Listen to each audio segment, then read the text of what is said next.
नमस्कार, जनता की बात में आप सबका बहुत बहुत स्वागत है। हमारे साथ राजनगर के वर्तमान विधायक अरविंद पटेरिया जी मौजूद हैं और पूरे दल बल और काफिले के साथ वो रवाना होने वाले हैं पन्ना के लिए। पन्ना की, जैसा कि सभी को पता है, हमारे पूर्व सांसद वीडी शर्मा जी को दोबारा टिकट मिला है खजुराहो सीट से और दोबारा वो ताल ठोक रहे हैं। हालांकि प्रतिद्वंदी के तौर पर मीरा यादव को जो टिकट मिला है उनको कमजोर प्रत्याशी माना जा रहा है। हम सीधे तौर पर बात कर रहे हैं अरविंद पटेरिया जी से। नमस्कार, आपका बहुत बहुत स्वागत है। प्रतिद्वंदी के तौर पर जिसका नाम लिया जा रहा है, समाजवादी पार्टी या इंडी गठबंधन ने जो उतारा है मीरा यादव को, कितनी चुनौती मानते हैं आप उनको? हम कभी भी सामने वाले को कमज़ोर नहीं आंकते हैं। हम अपना काम कर रहे हैं। भारतीय जनता पार्टी ने आदरणीय विष्णुदत्त शर्मा जी को यहाँ का प्रत्याशी बनाया है और जो उन्होंने 5 साल यहाँ पर क्षेत्र में रह करके दिन रात मेहनत करके इस क्षेत्र का विकास किया है। आदरणीय नरेंद्र मोदी जी ने जो पूरे देश में चारों तरफ विकास ही विकास और विश्व में एक अलग पहचान आदरणीय मोदी जी के मेहनत के कारण मिली है। तो आप देख रहे होंगे जिस प्रकार से उत्साह उमंग पूरे क्षेत्र की जनता में है। जनता स्वयं अपने मन से आदरणीय विष्णुदत्त शर्मा जी के नामांकन में जा रही है, स्वेच्छा से जा रही है। वो खुद, उनका ऐसा मानना है कि हम अपने प्रत्याशी के साथ, जिसने हमारे लिए दिन रात मेहनत करके इस क्षेत्र का विकास किया है, तो हमें उसके समर्थन में, उनके नामांकन में शामिल होने के लिए जाना है। अच्छा, इस बार जो बीजेपी ने नारा दिया है वो 400 पार का नारा दिया है, तो मध्य प्रदेश कितनी सहभागिता निभाने वाला है? क्या मानते हैं 400 पार का सपना पूरा हो पाएगा बीजेपी का?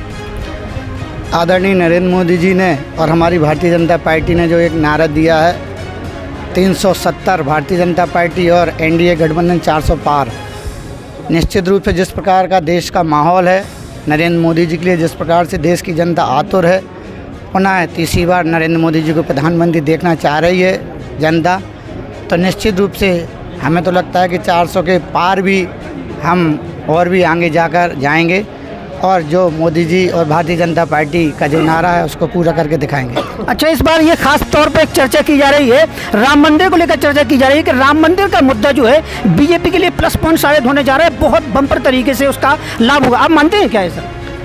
निश्चित रूप से जो पूरे हिंदुस्तान में 22 तारीख के जो प्राण प्रतिष्ठा के पश्चात जिस प्रकार का देश का माहौल बदला है और लोगों में एक भरोसा एक प्रधानमंत्री के ऊपर आया है कि आदरणीय नरेंद्र मोदी जी कहते हैं वो करते हैं, और भारतीय जनता पार्टी ऐसी पार्टी है कि जो कहती है वो करती है। वो आपने कामों से देखा भी होगा, चाहे वो धारा 370 हो, चाहे राम मंदिर का मुद्दा हो, चाहे ट्रिपल तलाक हो, और भी सारे विकास के कार्य हैं जो आदरणीय नरेंद्र मोदी जी ने 10 साल में जो अभूतपूर्व जो विकास किया है, देश के लिए जो काम किया है।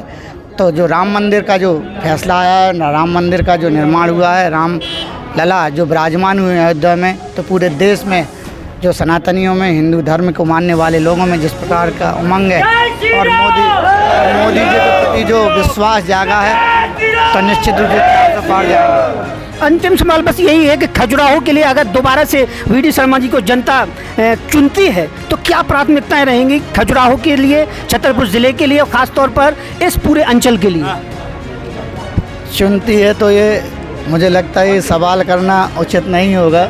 जनता मान चुकी है, जनता चुन चुकी है, जनता को लीड देनी है। हम लीड के लिए प्रयास कर रहे हैं कि हिंदुस्तान में निर्धारित कर रखा है कि कितने से जीत होने वाली है। मतलब हम लोग प्रयास ये कर रहे हैं कि देश में सबसे अधिक वोटों से जीतने वाली अगर कोई सीट होगी तो वो खजुराहो सीट होगी, और इसके लिए पूरा कार्यकर्ता पूरी ताकत से हम लोग लीड के लिए प्रयास कर रहे हैं। जीत तो प्रभु राम ने दे करके रखी है और नरेंद्र मोदी जी के काम को जनता सराह रही है और आदरणीय विष्णुदत्त शर्मा जी के काम को भी जनता सराह रही है और जनता आतुर है वोट देने के लिए।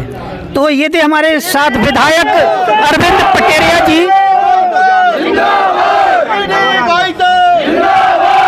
अरविंद पटेरिया जी का सीधे तौर पर कहना है कि लीड के तौर पर एक मिसाल बनेगी खजुराहो सीट, जहां से बड़ी संख्या में विजित होने वाले हैं लोकप्रिय सांसद वीडी शर्मा जी। बहुत बहुत धन्यवाद आपका, हमारे साथ जुड़े रहिए। जनता की बात, नमस्कार।